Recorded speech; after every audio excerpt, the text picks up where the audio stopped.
Donc, nous poursuivons avec le cours numéro 2 sur démons, délivrance et doctrine. Le cours aujourd'hui s'appelle « Comment un démon peut-il opérer dans la vie d'un croyant ?» Le cours numéro 1 était « Un chrétien peut-il avoir un démon ?» Donc ça, c'était le premier enregistrement. Et il se peut que ce cours-ci soit divisé en deux parce que le premier enregistrement était quand même solide. C'était une bonne demi-heure. J'essaie de rendre les vidéos un peu plus courtes, mais sans compromettre, bien entendu, le contenu des cours. Donc, il se peut que ce cours soit en deux parties. Il va être bien entendu écrit aussi comme tel. Donc, lors de notre dernière rencontre, nous avons vu que la parole de Dieu démontre qu'il est possible que des démons puissent s'en prendre à des croyants au niveau de leur âme et de leur corps. Les démons ne peuvent pas toucher à l'esprit d'un croyant. Ça, c'est très clairement dit dans la parole de Dieu. Il y a même pas de débat à avoir là-dessus parce que notre esprit appartient à Dieu et siège dans les lieux célestes. Mais on a vu que le corps reste sur le plancher des vaches ici sur Terre et on a regardé avec quelques évidences bibliques et aussi du bon sens qu'on voit que le corps ainsi que l'âme continuent à être sujets aux effets malheureusement encore présents du péché, comme le vieillissement et beaucoup d'autres choses. Donc les démons peuvent aller jusqu'à envahir l'âme d'une personne. Attention, on ne parle pas de son esprit. Car l'âme est le siège de ses pensées et de ses émotions. Par contre, ils ne peuvent pas toucher à son esprit, qui est le siège de sa réelle identité. Au niveau de l'âme, les démons vont chercher à atteindre l'esprit. Ils veulent atteindre l'esprit, mais ils ne peuvent pas. Alors, ils vont toucher à l'âme. Ils vont essayer d'atteindre l'esprit par le biais de l'âme, cherchant à atteindre les émotions en provoquant de l'exaspération, de l'abattement et du découragement. Ils sont nombreux à penser que ce sont que des gens qui ont des désordres psychologiques envahissants, inexplicables ou sans issue, qui sont en proie à une intrusion démoniaque, mais c'est faux. Une personne n'a pas besoin d'être envahie par un désordre d'ordre psychologique ou relevant de la psychiatrie pour être tourmentée par un esprit impur. Et de l'autre côté de la médaille, ce qui est important à noter aussi, c'est qu'il faut faire preuve de sagesse et éviter la tendance aussi à spiritualiser la plupart des cas de psychiatrie, ce qui est aussi qui est pas justifié, mais du tout. Le psyché d'un être humain et le fonctionnement du cerveau relève d'une dynamique ou d'une science, si vous me prêtez le terme, très complexe, qui exige une médecine qui est également complexe. Nous devons rester conscients de cette science et la respecter sans toutefois perdre la perspective du potentiel d'une influence spirituelle.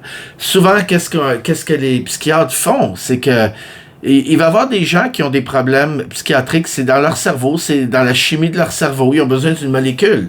On va prescrire des médicaments. Mais des fois aussi, oui, il peut y avoir des gens qui ont un problème spirituel et psychiatrique, ou des fois carrément spirituel. Et parce que plusieurs dans ce domaine ne sont pas des croyants, donc ils boivent des pilules. Puis les pilules, tout ce que ça va faire, c'est geler, excusez-moi le terme, ça va endormir les sens, ça va ralentir les sens. Donc, donner l'illusion de contrôler la pathologie qui est en fin de compte une attaque spirituelle. C'est pourquoi la meilleure approche avec quelqu'un qui dit avoir un démon, c'est de vérifier si c'est pas psychiatrique également, de voir aussi spirituellement. C'est pour ça qu'il y a des gens, des fois, qui viennent nous voir à l'église, puis qui nous disent qu'il y a un problème, puis que les psychiatres peuvent pas le résoudre.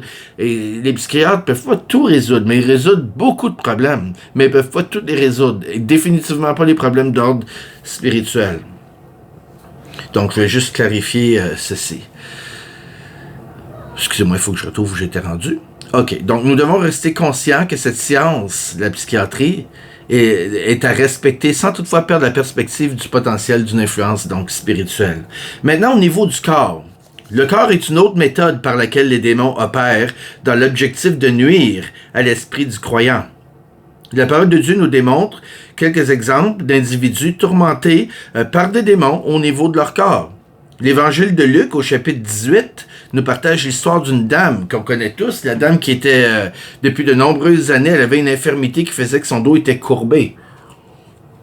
C'est dans Luc, chapitre 13, versets 10 à 12. Donc, on va le regarder rapidement ensemble. Jésus enseignait dans les synagogues le jour du sabbat. Et voici, il y avait là une femme possédée, regardez bien le terme, hein, on va disséquer ça ensemble, possédée d'un esprit qui la rendait infirme depuis 18 ans. Elle était courbée et ne pouvait pas du tout se redresser. Lorsqu'il la vit, Jésus lui adressa la parole et lui dit, « Femme, tu es délivrée de ton infirmité. » On va clarifier premièrement le mot posséder ici, c'est le traducteur qui l'a rajouté. On va regarder la translittération, comment que ça se dirait. Et je vous invite aussi de pas juste prendre ce que je dis comme on dit ici pour acquis ou pour du cash. Allez vérifier en ligne. Il y a des bons outils en ligne. Si vous voulez quelques outils ou que je vous donne des références d'outils, ne vous gênez surtout pas. Donc, Luc ici, qui a écrit ce passage-là, est un médecin. C'est un docteur Luc. Donc, l'auteur de ce passage était médecin. Et il nous épargne jamais, vous remarquerez, les détails des maladies que le Seigneur a guéries. Il est dit en détail, Luc. C'est plus fort que lui. Au contraire, celui-ci décrit habituellement avec précision et avec la terminologie exacte les diverses maladies dont il fait mention dans son évangile. Dans ce récit, Luc emploie bel et bien le terme « infirmité » dans le sens médical. C'est important ici. Mais il nous informe que cette condition médicale était d'origine démoniaque. La traduction Louis II dit au verset 11, il y avait là une femme possédée d'un esprit qui la rendait infirme. Mais si on regarde comme il faut, vous allez voir que le mot possédé n'est pas là. Si vous regardez mot pour mot, la translittération. Le texte original grec devrait dire, il y avait une femme qui avait un esprit pneuma, d'infirmité, asthénéa. Donc, il n'y a pas le mot possédé. C'est le traducteur qui a dit, dans la traduction, pour que les gens comprennent, on va dire, il y avait une femme, elle avait un démon, mais ça se dit pas en français, elle avait un démon. Donc, la femme était possédée d'un démon. Le langage de l'époque. C'est pourquoi c'est important de regarder différentes traductions. Est-ce qu'elles se contredisent? Non.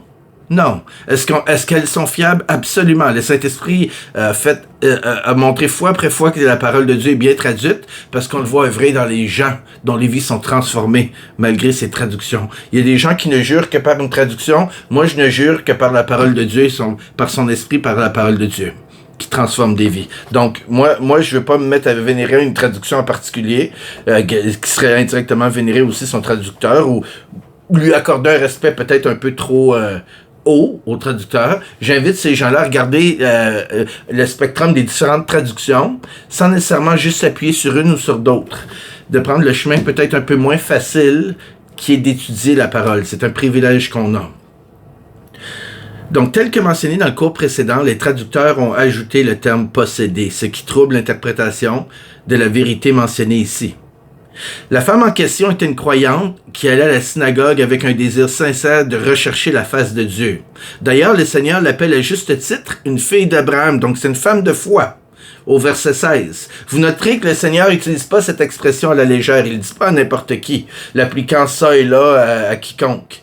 Nous voyons dans les évangiles que le Seigneur refuse même aux pharisiens le privilège de s'approprier ce titre d'être des fils d'Abraham, allant même jusqu'à les appeler fils du diable ou fils de la géhenne. Ça, c'est dans Jean 8, 39 à 44 ou Matthieu 23, 15.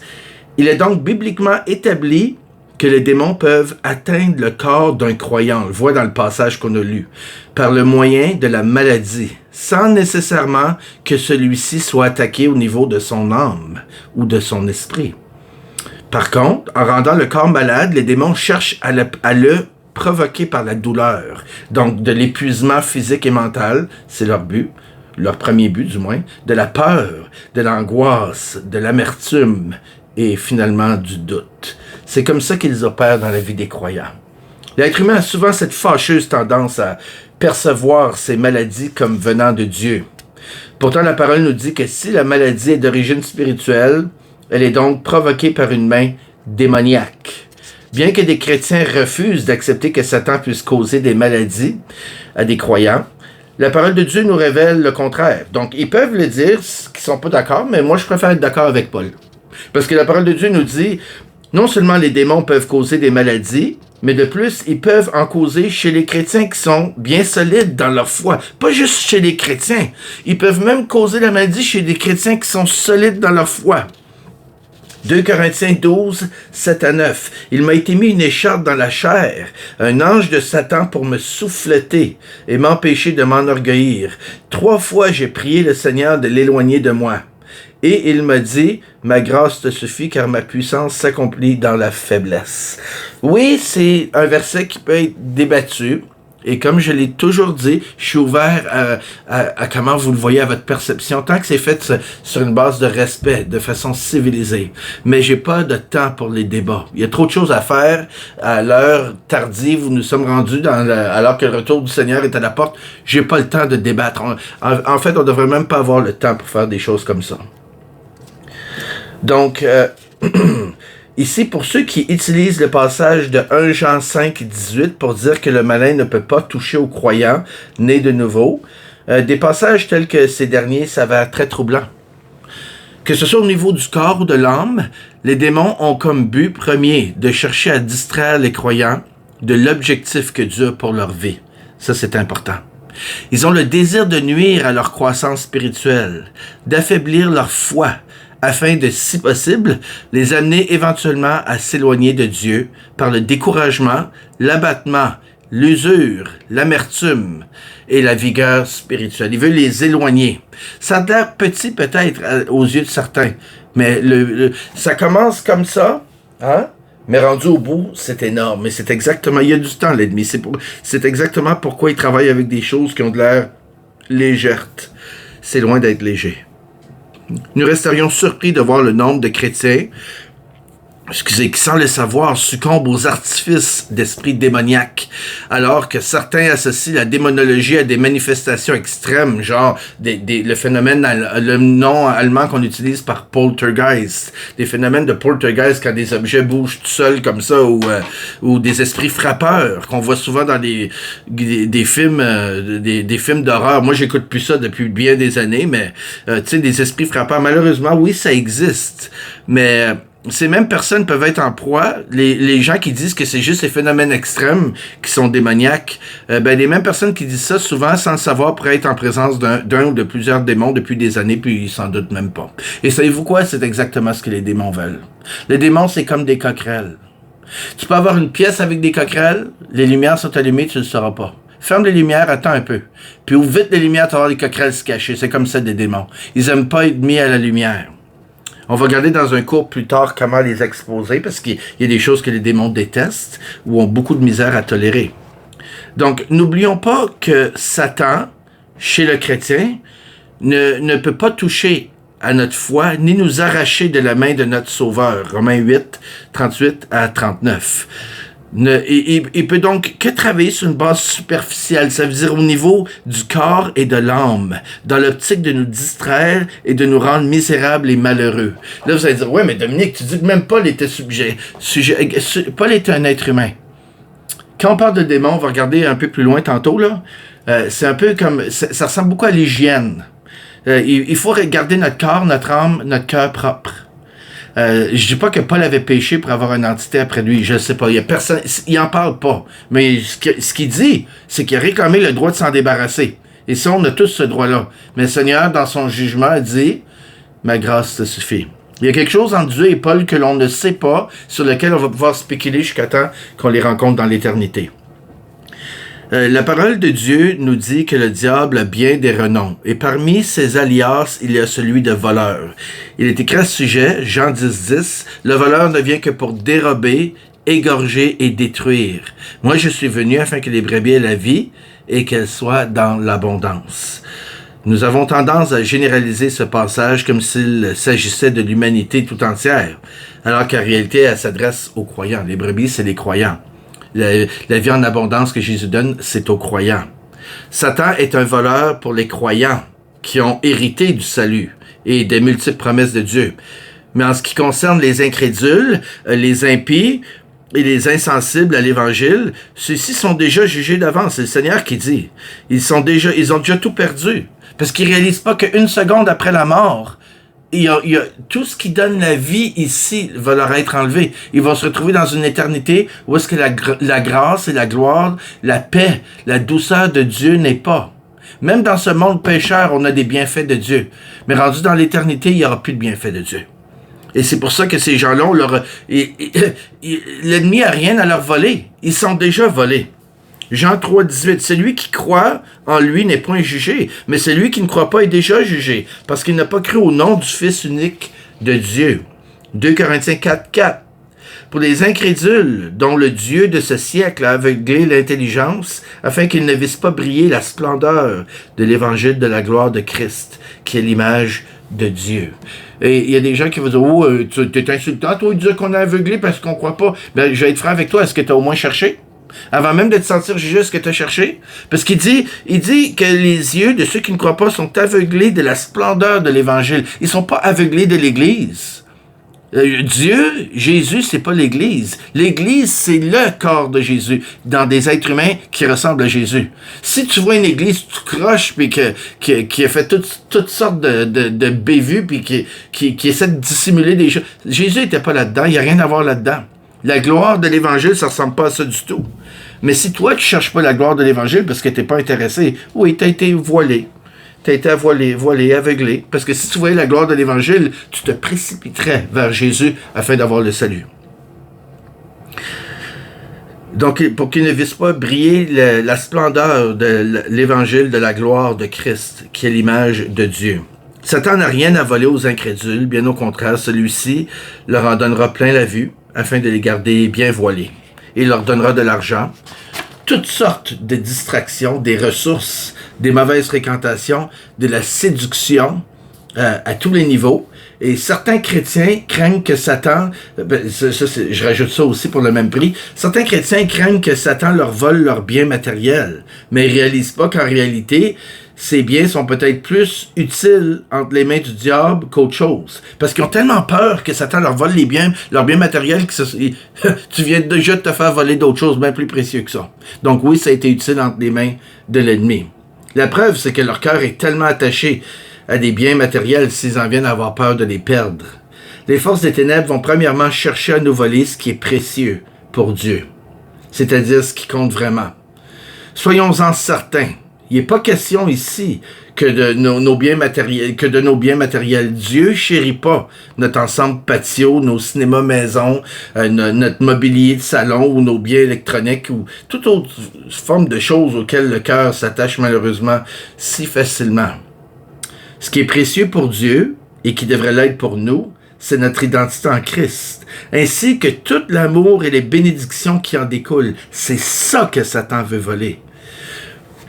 Et c'est la première chose, et c'est son objectif en fait. Il va peut-être pas passer par ça en premier, mais c'est son objectif. Il veut vous voler votre identité en Christ, ainsi que tout l'amour et les bénédictions qui en découlent de nos interactions avec Dieu. C'est premièrement ce à quoi l'ennemi de nos âmes est intéressé. Il va chercher à nous priver de nos biens les plus chers, afin de limiter l'impact de Dieu dans notre vie et à travers notre vie. Et croyez-le, ça marche. Ça marche, puis pas à peu près. Il y a beaucoup de gens qui viennent à l'église, ils retournent chez eux, ils vont à l'église, ils retournent chez eux, mais entre les réunions, il y a absolument bien. Oui, ils prient, oui, ils lisent leur Bible, oui, ils parlent de Jésus à leur famille, mais il n'y a absolument rien entre eux et Dieu de surnaturel ou de manifestation dans leur réel suite à leur prière qu'ils voient. Dieu s'attend pas à ce qu'on a une vie où il y a des miracles à tous les jours, mais il s'attend à une vie où est-ce qu'on sent qu'il y a la force du Saint-Esprit est dynamique avec notre vie. Avec votre identité en Christ viennent toutes ces choses que les chrétiens se font le plus communément voler. Je vais prendre nommer quelques-unes. La paix avec Dieu, hein? La paix est une des choses qui part vite. L'assurance de leur salut. La notion de l'amour de Dieu pour eux individuellement, Éphésiens 3.18, pour ceux qui veulent regarder plus en précision.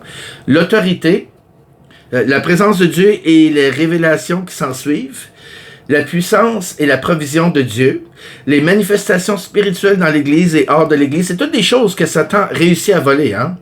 Les nombreuses victoires pour votre vie et pour la vie de ceux qui vous entourent, Dieu a des rendez-vous divins de planifier avec vous qu'il a choisi d'avance, exclusivement pour votre vie. Et si vous saviez combien de personnes j'ai vu avec des paroles de connaissance, j'ai reçu des paroles de prophétie, puis il y avait 100 cassettes dans le temps, la moitié ou le trois quarts n'a pas été accompli, ça a été volé. Éphésiens 2.10, car nous sommes son ouvrage ayant été créé en Jésus-Christ pour de bonnes œuvres que Dieu a préparées d'avance, afin que nous les pratiquions. Donc il y a des bonnes œuvres préparées d'avance. Mais si on ne fait pas ces bonnes œuvres, ça ne veut pas dire qu'on n'est pas sauvé. Mais par contre, il y a bien des bénédictions au ciel que vous n'aurez pas ou qu'on n'aura pas parce qu'on va les avoir faites voler. Mais parce que Satan est un excellent voleur, des multitudes de chrétiens ne connaissent qu'en surface leur vraie identité et l'appel de révélation et de puissance qui vient avec cette identité. Et on va s'arrêter ici, et dans la prochaine vidéo, on va regarder la suite, donc la partie 2 de ce cours. Parce que là, on commence à regarder la dynamique que Satan essaie d'exploiter dans la vie du chrétien, de lui voler ce qui compte pour Dieu. La question, c'est, ce qui compte pour Dieu est-il ce qui compte pour vous?